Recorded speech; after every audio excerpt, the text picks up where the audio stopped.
जम्मू कश्मीर में असेंबली इंतखाबात को लेकर चूंकि अब दूसरे मरहले पे वोट डाले जाने वाले हैं और उसी सिलसिले में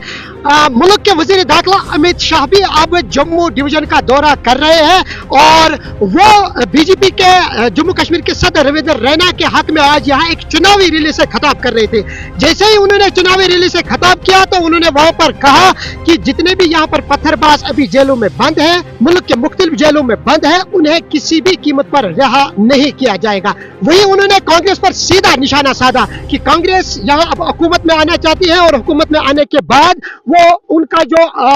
मैनिफेस्टो है वो पाकिस्तान से बातचीत करना चाहती है। जी हाँ, आज एक बहुत बड़ी रैली से खिताब करते हुए उन्होंने अपने खिताब में यह भी कहा है कि बीजेपी एक वाहिद पार्टी है जो जम्मू कश्मीर के हित में है, जम्मू कश्मीर के अवाम के लिए बहुत कुछ करना चाहती है। और जिस तरह से हमने अपना मैनिफेस्टो शेयर किया और जिस तरह से लोगों के खिदमत जिस तरह से हमने पहले भी कहा है कि जैसे हमने जिस दिन हमने अपना मैनिफेस्टो शेयर किया है और उसमें से हमने कहा है कि हमारी अवलीन तरजीह है कि यहाँ पर अमन को लेकर तरजीह देना, यहाँ की बेरोजगारी को हटाना और यहाँ पर जितने भी गरीब अवाम है और जो गरीब अवाम यहाँ पर पिछले कई सालों से जूझ रही है और जिस तरह से नेशनल कॉन्फ्रेंस और कांग्रेस ने यहाँ पर लोगों का जीना हराम किया और उनका बेड़ा गर्क किया है और पिछले 70 साल से जो यहाँ पर 3 डायनास्टी जिस तरह उन्होंने मुफ्ती खानदान, अब्दुल्ला खानदान और कांग्रेस पार्टी के ऊपर सीधा निशाना साधा कि इन्होंने कश्मीरियों का जीना हराम कर दिया और आजकल जितने जो भी हालत जितनी भी डिवास्टेशन हुई है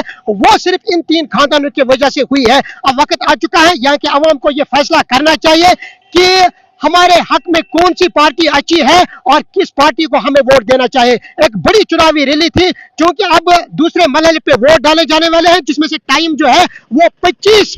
सितंबर को रखा गया है और उसके बाद आखिरी मरहला जो है वो 1 अक्टूबर को रखा गया है। वही अगर हम बात करेंगे पोलिंग वोटिंग काउंटिंग की तो वोट काउंटिंग डे जो है वो पहले 4 को था लेकिन उसमें अमेंडमेंट देखने को मिली, उसके बाद वो अब 8 अक्टूबर को रखा गया है। अब देखना यह होगा कि जो मुख्तलिफ सियासी पार्टियां हैं यहाँ पे अगर हम कांग्रेस की बात करें या नेशनल कॉन्फ्रेंस की बात करें उनका रिएक्शन क्या आएगा। जिस तरह से आज मुल्क के वजीर दाखिला इलेक्शन रिले कर रहे थे और जिस तरह से उन्होंने ये बयान दिया है, क्योंकि जब अलायंस देखने को मिला नेशनल कॉन्फ्रेंस और कांग्रेस के दरमियान वहां पर उन्होंने अपने मैनिफेस्टो में कहा कि जितने भी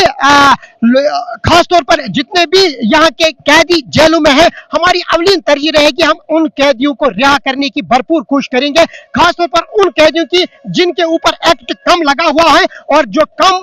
यानी कि कम ऑफेंसेस में मुलव्वस हो उनको हम रिहा करने की कोशिश करेंगे। हमारी अवलीन तरजीह होगी। कश्मीर और के लिए मैं बारामूला से काजी सईद शफीक।